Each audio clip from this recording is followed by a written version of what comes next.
Alors, salut les gars, j'espère que vous allez très très bien. On va continuer avec la deuxième partie, c'est-à-dire force et faiblesse des différentes stratégies de trading. Donc, si c'est la première fois que tu tombes sur l'une de mes vidéos, donc déjà, il faut aller regarder la première partie d'abord, où j'ai expliqué un peu l'évolution des market makers, ce qui va te permettre en fait de comprendre la deuxième partie. C'est très, très important. Donc, n'oublie pas de t'abonner, liker, partager ou également commenter. Voilà. Alors, on va parler des forces et faiblesses des différentes stratégies de trading. Donc, la dernière séance, je vous expliquais un peu comment le marché et avec les market makers ont évolué dans le temps. C'est bon. Donc, c'est très, très important en fait. Donc, de la même façon que les market makers, ils ont évolué avec l'arrivée des outils informatiques, c'est-à-dire l'intelligence artificielle, les algorithmes de trading. Avec l'arrivée de ces outils-là, vous allez comprendre aussi que les stratégies aussi vont commencer à se, à devenir faibles et d'autres aussi vont donner des forces à quelques niveaux, en fait. C'est bon. Donc, on va aller sur le papier peint et je vais vous expliquer ça terre à terre. Donc, si vous vous rappelez très bien, dans le cours passé, on avait parlé des années 1980 à 2008. Et vous allez remarquer que c'est pendant ces années-là, il n'y avait pas vraiment d'algorithme en tant que tel. Oui, il y avait des algorithmes pour pouvoir exécuter des positions, mais c'était toujours des êtres humains qui contrôlaient, en fait. C'est bon. Et là, la stratégie qui marchait très bien, la stratégie qui marchait très bien, c'était tout simplement le price action. Donc, je mets ici. Donc, c'est la stratégie, en fait, qui marchait très bien, le price action. Et si vous allez en fait sur YouTube et que vous cherchez à regarder les vidéos de 2008, de 2000, 2005, 2008, vous allez vous rendre compte qu'en réalité, c'était quoi? C'était des vidéos où on parlait de ces structures-là. Voilà, le marché est dans une tendance baissière parce qu'il fait des bas de plus en plus bas et des hauts de plus en plus bas. Même chose également, tendance haussière parce qu'il fait des hauts de plus en plus hauts et des bas de plus en plus hauts. Ils vous diront que voilà, quand le marché il fait son impulsion, automatiquement, il va consolider avant de repartir. Donc, ce qu'on appelle les figures chartistes et ainsi de suite. Ou bien il va dessiner ce qu'on appelle un biseau avant de continuer en fait la tendance. Et vous, en fait, vous devez attendre juste la cassure ici, cassure et puis pullback pour repartir. On vous dira aussi que voilà, quand le marché évolue de cette façon, le marché est en consolidation. Et qu'est-ce qui va se passer après? Il va sortir dans une zone, venir faire un pullback et puis continuer en fait la tendance. Ça, c'est dans le cas où il va sortir vers le haut ou bien s'il va sortir en fait vers le bas, le marché va casser, revenir faire un pullback et puis repartir tout simplement. Et là aussi, c'est la même chose, pullback et ainsi de suite. Pourquoi? Pourquoi le marché se comportait de cette façon. Et si vous regardez également le graphique des années 2000, à partir de 2000, vous allez remarquer qu'en fait, ces genres de figures-là, ça fonctionnait très bien. On parlait également des canaux, par exemple, le marché qui évolue de cette façon. Qu'est-ce que les gens vont dire? En fait, c'est un canal, en fait, tu vois. Ou bien, on va parler des biseaux quand le marché évolue de cette façon. Non, là, c'est des biseaux, des triangles, et ainsi de suite, ainsi de suite. C'était beaucoup plus ces concepts, en fait, que nous avons appris. Et en plus de ça, il y avait des indicateurs un peu comme le Ishimoku, parce que moi-même, j'ai commencé avec le Ishimoku. Il y avait le MACD, le stochastique. Il y avait ce genre d'indicateurs-là, en fait, que aujourd'hui, en fait, vous n'allez même plus entendre parler. Personne ne parle de stochastique, personne ne parle de Ishimoku encore. Pourquoi? Parce que le marché, il a évolué. Pourtant, quand nous, on commençait le trading en 2019, 2018, 2019, c'était c'était ce qu'on apprenait, en fait. Voilà, c'est une seule personne qui était quand même différente. J'ai nommé ici Sami Diallo. Parce que lui, il était vraiment en avance par rapport à nous, en fait. Nous, on venait de commencer. Lui, il avait commencé depuis longtemps. Il avait su comment la manipulation se passait depuis longtemps. Tu vois? Donc, toutes ces stratégies-là, il fut un temps où ça marchait très bien. Aujourd'hui, on ne va même plus parler de pullback. La plupart du temps, si vous regardez les, les traders en fait sur les réseaux, vous allez remarquer qu'une fois que le marché casse en fait leur zone, il n'y a même plus d'attendre un signal ou quoi, hein. Automatiquement, ils vont commencer à doser en fait pour trader la tendance en même temps.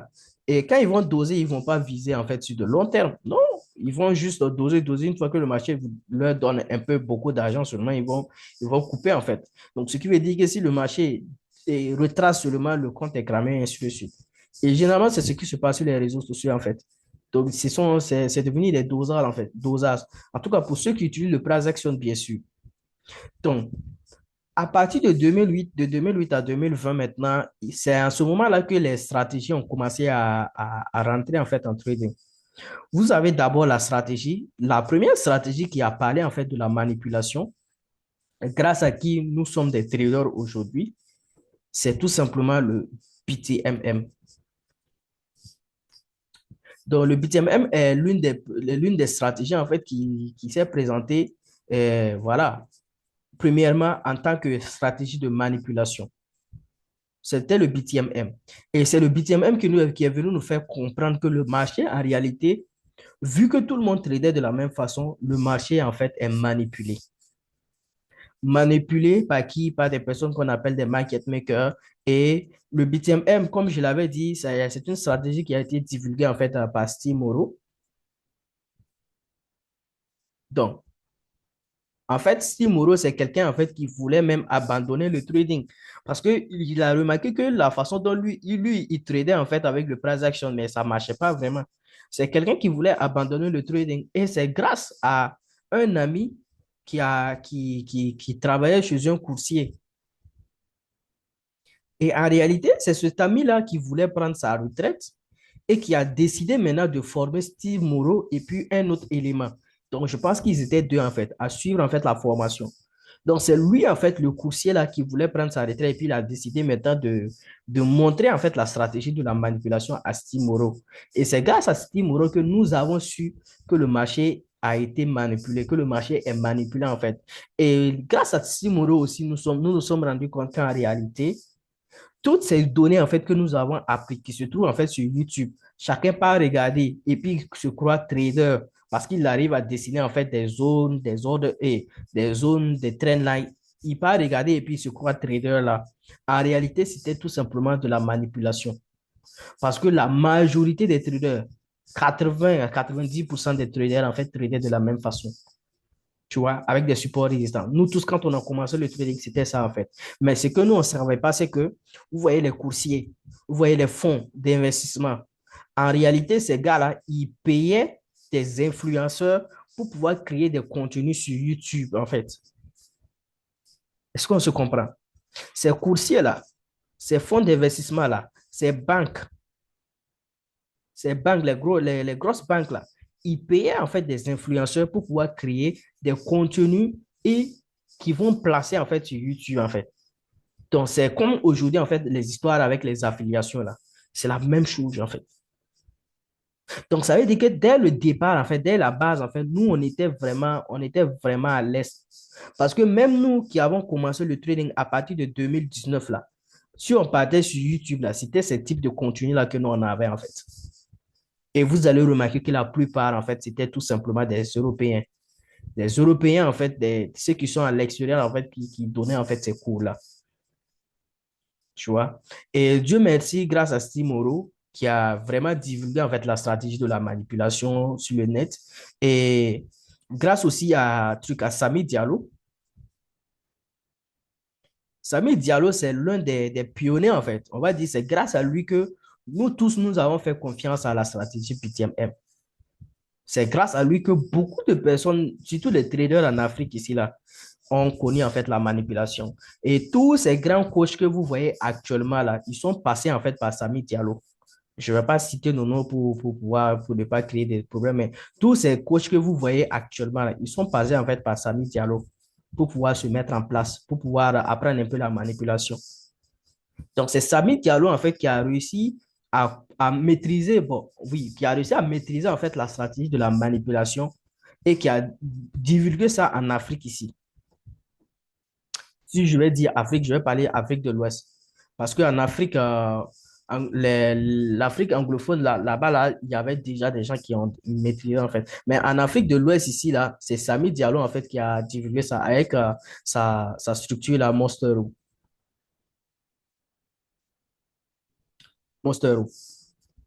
tu vois. Donc, actuellement, tous ces coachs que vous voyez là, ils sont passés en fait par Samy Diallo. Peu importe, que ce soit petit, que ce soit grand, la plupart en fait sont passés par Samy Diallo. Et nous, lorsqu'on a commencé le trading en 2019, moi personnellement, la formation de Samy Diallo, ça faisait plus de 250 000.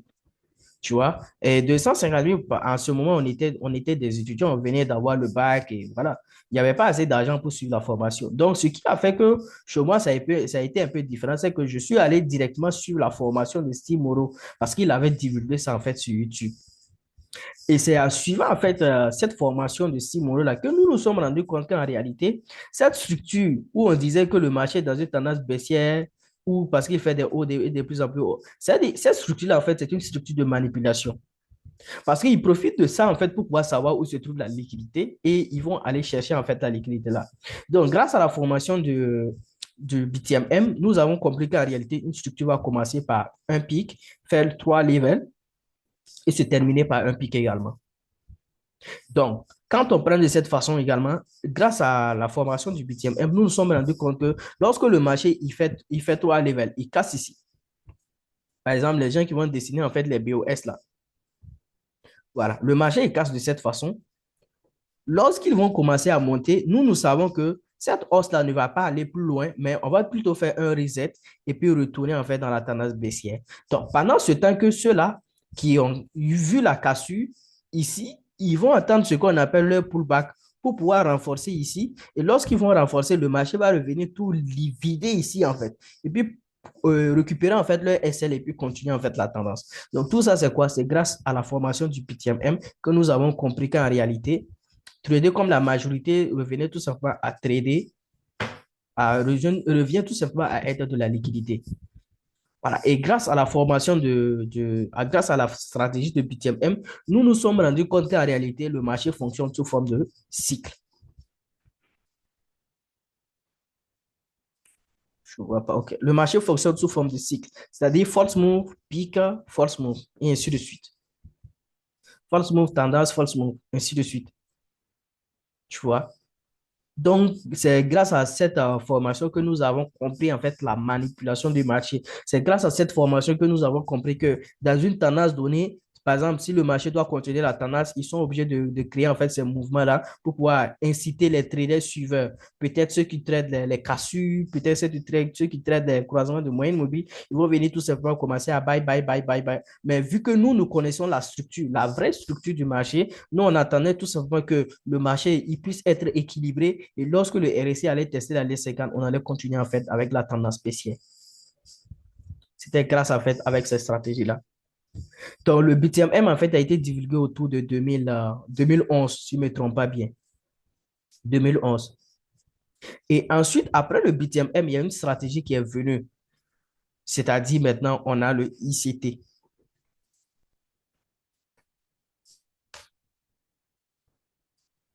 Le ICT aussi est venu, est rentré en jeu. C'est grâce au ICT que nous avons compris qu'en réalité, lorsque le marché dessine en fait des canaux de cette façon, en réalité, tout ça là, ça représente tout simplement de la liquidité.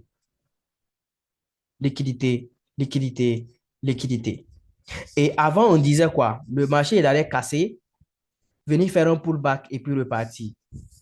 Mais actuellement, le marché, qu'est-ce qu'il fait? Il casse, il fait semblant comme s'il va faire un pullback, il remonte, il part casser en haut, il fait semblant comme s'il va faire un pullback et puis il recommence à redescendre. C'est-à-dire qu'il va vider en haut, il va vider en bas. Tout ça, c'est grâce à la stratégie ICT en fait. C'est grâce à la stratégie ICT qu'on a compris que, voilà, lorsque le marché dessine en fait de cette façon, avant, pour ceux-là qui utilisaient le price action, on vous disait quand le marché monte, tester ici, il faut sell. Quand le marché monte, il descend, il teste ici, il faut buy, ainsi de suite. Mais grâce à la stratégie, on disait que, voilà, quand le marché va casser là, ce n'est pas la peine de rentrer en fait, parce que c'est une fausse cassure. Et ce qui va se passer, c'est qu'ils vont réintégrer et puis revenir casser en bas, faire un pullback peut-être, et peut-être repartir en haut avant de retourner en fait. Tout ça là, c'est quoi? C'est le ICT en fait. ICT et puis SMC, c'est la même chose. C'est à peu près les mêmes concepts avec les trucs de Wyckoff là. Donc, vous allez vous rendre compte qu'à partir de 2008 à 2020, il y a eu l'arrivée en fait des trois stratégies là. Donc, toutes les stratégies que vous allez voir actuellement se sont basées sur les trois. On a le BTMM, On a le ICT et puis on a le SMC. Toutes les stratégies que vous allez voir se sont basées en fait sur ces concepts-là. Tu vois? Et comment ces stratégies se sont basées, en fait, vous allez remarquer que c'est juste, en fait, avec l'arrivée des algorithmes, algos de trading.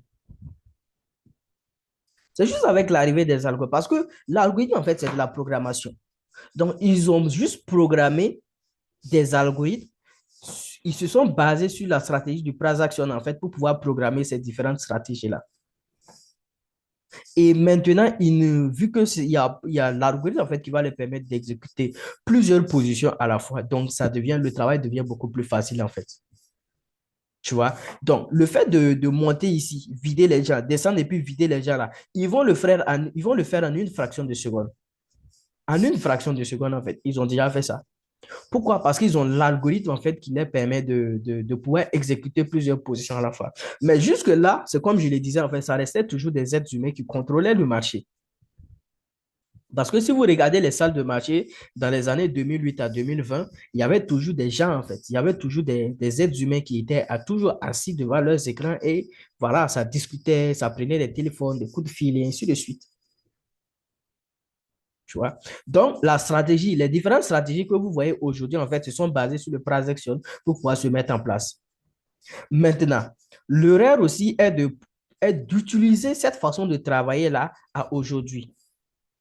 Parce que les stratégies qui se sont divulguées en fait entre 2008 et 2020, vous ne pouvez pas utiliser ces stratégies et puis vouloir le trader en 2026 ou bien en 2025. Depuis 2025, on ne pouvait même plus utiliser ces stratégies-là correctement. Parce que nous avons commencé le trading en fait à partir de 2019. Donc, nous voyons en fait la différence entre le graphique d'avant et puis le graphique d'aujourd'hui. Et vous allez remarquer qu'actuellement, là, ce sont les nouveaux qui ont commencé peut-être en 2023, 2024, 2025. Ils vont aller sur YouTube, ils vont regarder des vidéos de trucs, peut-être du SMC, du ICT, ou bien ils vont aller regarder des vidéos sur le BTMM. Et aujourd'hui, ils vont commencer à utiliser ces stratégies-là. Et le comble aussi avec l'arrivée de TikTok, tout le monde se dit trader rentable. Donc, forcément, ils vont vendre des formations sur ces différentes stratégies. Pourtant, ce sont des trucs là. Si on va être honnête, ce sont des trucs sur de long terme là. Vous ne pouvez pas rentabiliser en fait. Aujourd'hui, vous allez faire des gains. Demain, vous allez faire des gains. Mais vous allez utiliser les mêmes concepts pour pouvoir trader après demain, mais ça, vous allez cramer votre compte. Tout simplement parce qu'aujourd'hui, ça ne dépend plus de l'algorithme de trading, mais ça dépend de l'IA, intelligence artificielle. C'est ça la différence. Au niveau des algorithmes de trading, en fait, c'est quoi? C'était des cycles. Ça répétait toujours les mêmes choses. Voici, au niveau du BTM, on est arrivé à contourner ça depuis très longtemps. Pour ceux qui me suivent depuis plus de 3 4 ans, ils vont voir comment je décortiquais les levels. Et ça, je le faisais en live. Je préparais la semaine, je postais. Et la semaine suivante, même, les gens allaient m'écrire pour me dire que, ouais, merci coach, parce que grâce à toi, on a pu déterminer les levels. On s'est fait des gains aujourd'hui. Parce que c'était plus facile, en fait. Les choses, le graphique répétait toujours les mêmes choses. Tu vois, donc on arrivait à décortiquer les levels aussi facilement. Tu vois, c'est grâce à moi que les gens ont compris que voilà, vous pouvez utiliser l'ADR x3 pour pouvoir identifier les différents levels. Vous pouvez utiliser l'ADR pour pouvoir identifier les différents levels. Tout ça là, j'ai fait des vidéos, je l'ai posté gratuitement. Aujourd'hui, je vois des gens qui continuent de l'utiliser. Moi, au fond de moi, je sais que 2 3 jours, oui, ça peut marcher, mais vous n'êtes pas rentable avec ça. Vous n'allez pas pouvoir être rentable avec ça. Pourquoi? Parce qu'à un certain moment, c'était devenu bizarre. Parce que l'ADN ne donne plus les mêmes valeurs qu'avant. Et moi, je l'ai anticipé depuis très longtemps, en fait. Et même récemment, j'ai fait un recyclage pour tous les anciens étudiants qui avaient suivi la formation sur le BTM, même avec moi. J'avais fait un recyclage où je disais, voici comment vous devez utiliser aujourd'hui maintenant. Au lieu de vous concentrer sur les levels, voici comment vous devez faire. Et ça, je l'ai fait le recyclage gratuitement. Tu vois? Parce que ce sont des données, en fait, aujourd'hui, on ne peut plus se baser sur ça. Vous pouvez l'utiliser. Aujourd'hui, ça peut marcher. Demain, ça peut marcher. Mais après, demain, ça ne va plus marcher, en fait. Tu vois? Parce que nous sommes dans la partie de l'intelligence artificielle. Et quand on parle d'intelligence artificielle, en fait, ce n'est plus des êtres humains qui contrôlent, mais c'est plutôt l'intelligence qui va analyser la situation du marché identifier un point d'entrée et puis acheter en quantité, en fait. Donc, en ce moment-là, non seulement en matière d'analyse, l'intelligence est beaucoup plus avancée, parce qu'il va se baser, en fait, sur le volume, en fait, qui se trouve sur le marché. Tu vois, il va se baser sur les volumes, sur les différents ordres, en fait, qui sont exécutés sur le marché. Donc, il a les informations en temps réel. Ça, c'est la première chose. Deuxième chose, on ne peut pas lutter contre la rapidité, en fait. On ne peut plus lutter contre la rapidité, en fait, parce qu'ils sont trop rapides.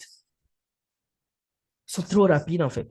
Souvent, vous êtes assis en une fraction de seconde, le marché quitte d'un point A, il se trouve à un point B.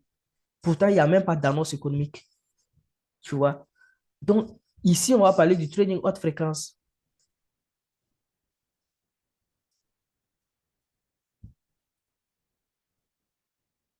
Non seulement ils ont les informations en temps réel et deuxièmement, ils sont très rapides.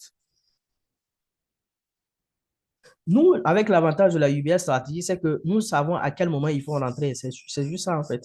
Nous savons à quel moment, à partir de quel moment ils vont rentrer. Et on n'a pas besoin de suivre, en fait, le marché. Sinon, on sera perdant, en fait. Tu vois?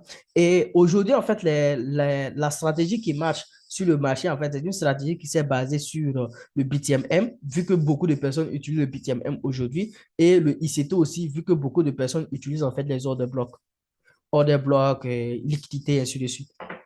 Tu vois? Aujourd'hui, si on va parler, en fait, du BTMM, avant, on pouvait décortiquer level 1, level 2, level 3 aussi facilement. Mais aujourd'hui, soyons honnêtes, le marché qui fait ça, level 1, level 2, le lendemain, il fait un pic et puis il repart directement dans la tendance. Pourtant, ici, là, nous étions dans une vraie tendance, en fait. Nous n'étions pas dans un reset, tu vois. Ou bien, le marché, il va tout simplement faire son pic. Le marché, il fait son pic. Ici, il descend en une fraction de seconde. Le lendemain, il fait un reset et puis il repart dans une autre direction. Tu vois, les levels, on ne peut plus l'utiliser ici. On utilisait l'ADR en fait pour pouvoir mesurer, mais l'ADR, la plupart du temps, le marché va faire un mouvement aujourd'hui. Il va faire consolidation, consolidation, consolidation pendant 2, 3 jours comme ça avant d'aller dans une autre direction en fait. Tu vois, actuellement, c'est ce que le marché y fait. C'est ce que le marché y fait. Ça, c'est au niveau du BTMM.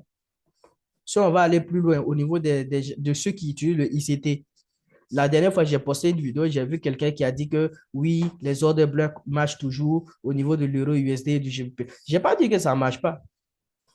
Ça marche lorsque tu fais tes analyses, mais au moment de tes prises de position, là, tu vas voir que ça marche pas. Tu vois? Tu vas dessiner ton ordre bloc ici. Voilà, cette zone, le marché qui descend, le marché qui vient dans cette zone, il arrive dans la zone, il commence à laisser des mèches, ou bien il va faire un BOS sur les unités de taille inférieure. Au moment où tu t'en rends compte, bam, il repart dans la tendance haussière. Et après, bam, il récupère en fait la truc. Il part dans une tendance baissière. Pourquoi? Parce que cette zone que tu as dessinée là, il y a eu beaucoup de traders en fait qui ont dessiné cette zone-là. Donc, si tu as tradé de la même façon comme les autres, forcément, tu seras liquidé comme les autres. Parce que la zone que tu as dessinée, forcément, il y a beaucoup de traders qui ont identifié cette zone. Parce que vous utilisez les mêmes stratégies. Vous voyez les mêmes choses. Et s'il y a beaucoup de traders qui viennent tracer la zone ici, une fois que le marché rentre dans la zone, ils vont commencer à sell. Là, maintenant, c'est que forcément, la liquidité là se trouve ici. Donc, forcément, ils vont, même s'ils étaient dans une tendance baissière, ils vont revenir collecter la liquidité avant de repartir. Mais ça, c'est quoi? Ça, c'est l'intelligence artificielle qui va jouer ce rôle-là, en fait. C'est pas pour rien qu'aujourd'hui, vous voyez beaucoup de traders qui vont parler de bots, en fait.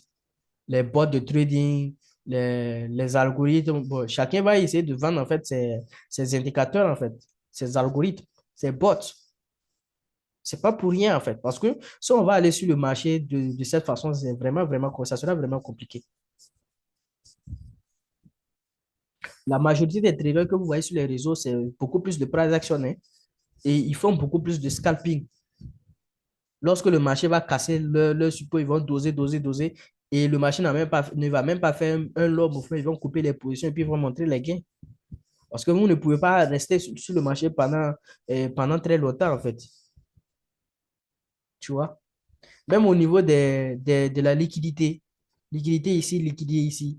Qu'est-ce que le marché il fait? Il va respecter votre théorie. Il va aller activer en fait la zone. Au moins de s'en rendre compte, il descend, il repart avant de revenir. Parce que lui, son objectif là, ce n'est pas ici là, c'est la liquidité qui se trouve ici. Non, ce sont vos SL là en fait. Pourquoi? Parce que la majorité des traders aussi utilisent du SMC, du Smart Money Concept. Si vous remarquez très bien, sur les réseaux, en fait, c'est beaucoup plus le Smart Money Concept en fait qui est utilisé. Même le price action n'est plus utilisé comme le Smart Money Concept. Tout le monde utilise de la même façon, tu vois.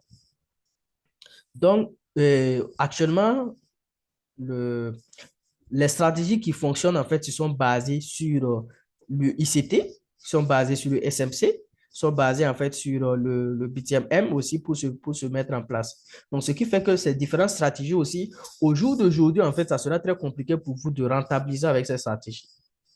Vous allez remarquer qu'aujourd'hui, vous gagnez. Demain, OK, vous pouvez gagner aussi. Mais après, demain, si vous continuez seulement là, vous perdez en fait tout votre argent. Tout ce que vous avez gagné, en fait, vous perdez.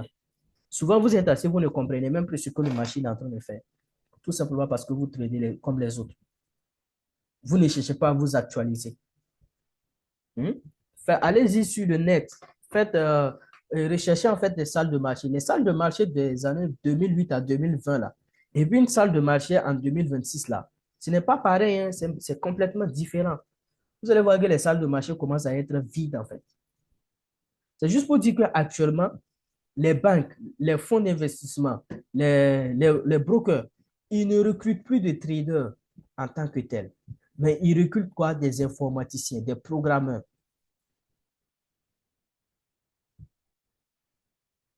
Pourquoi? Parce que chacun veut être rapide sur le marché. Tout le monde veut être rapide sur le marché. Donc, les traders ne sont pas rapides parce qu'ils sont des êtres humains. Le trader, il peut faire quoi? C'est venir s'asseoir, analyser, faire des théories seulement. Mais avec les programmeurs, ils vont se baser en fonction du volume qui se trouve sur le marché, la liquidité qui se trouve sur le marché, et chacun va essayer d'accélérer en fait sa rapidité d'exécution. Tu vois, c'est complètement différent en fait. Donc, ce qui fait qu'aujourd'hui, si vous avez des difficultés avec votre stratégie, sachez-le, nous sommes dans la partie de l'intelligence artificielle. Voilà. Donc, si vous avez des difficultés sur le marché, je pense que cette vidéo va vous aider à comprendre pourquoi vous avez des difficultés sur le marché et comment vous pouvez faire en fait pour améliorer en fait votre stratégie. Là, maintenant, ça dépend de vous. Là, c'est à vous maintenant de trouver une solution pour ça. Donc, ce que moi, je peux vous aider, c'est de vous poser en fait deux questions plutôt. Donc, une question. Cette question, c'est quoi? Quelle est la seule chose?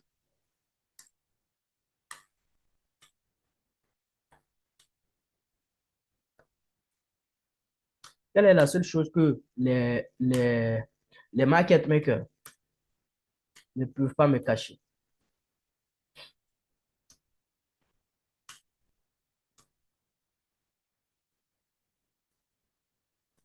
Quelle est la seule chose que les market makers ne peuvent pas me cacher lorsqu'ils exécutent leur position sur le marché? C'est tout. Posez-vous cette question. Quelle est la seule chose que les market makers ne peuvent pas me cacher lorsqu'ils exécutent leur position sur le marché? Quelle est la seule chose que les market makers ne peuvent pas me cacher lorsqu'ils exécutent leur position sur le marché? C'est tout. C'est la seule question que vous devez vous poser en fait. Posez-vous cette question et je pense que vous allez avoir la réponse pour résoudre un peu vos problèmes. Si vous pensez que c'est la structure du marché, il faut savoir que cette structure est manipulée. Ce n'est pas la structure du marché. Pourquoi? Parce qu'ils ont besoin en fait que des gens exécutent des positions ici et en une fraction de seconde, down, ils vont venir collecter tout ça. Donc ça, c'est la manipulation pure. C'est expressement fait avant de repartir dans la tendance. Donc si vous pensez que c'est la structure, ce n'est pas la structure. Quelle est la seule chose que les market makers ne peuvent pas me cacher lorsqu'ils exécutent leur position sur le marché? Tout simplement. Posez-vous cette question, passez du temps à réfléchir et allez y même sur le net, tapez et voilà, vous allez avoir des réponses en fait. En fonction des réponses là, la prochaine vidéo, je vais faire une autre vidéo donc pour la suite normalement du programme. Donc la suite un peu, c'est pourquoi les zones et les structures ne fonctionnent plus comme avant. Bon, là, on va laisser ça. Donc, on a déjà parlé un peu de ça, tout ça. Donc, on va parler de sur quoi les market makers se basent pour créer une tendance et pourquoi nous avons choisi en fait la UBS stratégie. Donc, là, ça sera la prochaine vidéo. Mais en attendant, allez-y répondre en fait. Trouvez cette question, la réponse à cette question, mettez la réponse en commentaire et voilà. Lorsqu'on va faire une autre vidéo, s'il y a beaucoup de commentaires, en tout cas, je vais poursuivre la vidéo. Je vais poursuivre en fait l'introduction. Mais s'il n'y a pas de réponse, alors ce qui veut dire que ça ne vous intéresse pas. Donc, moi, je m'arrête là et puis je continue avec mes étudiants. C'est tout. Donc, on se dit à très bientôt. Euh, Likez, abonnez-vous et partagez aussi. Ciao.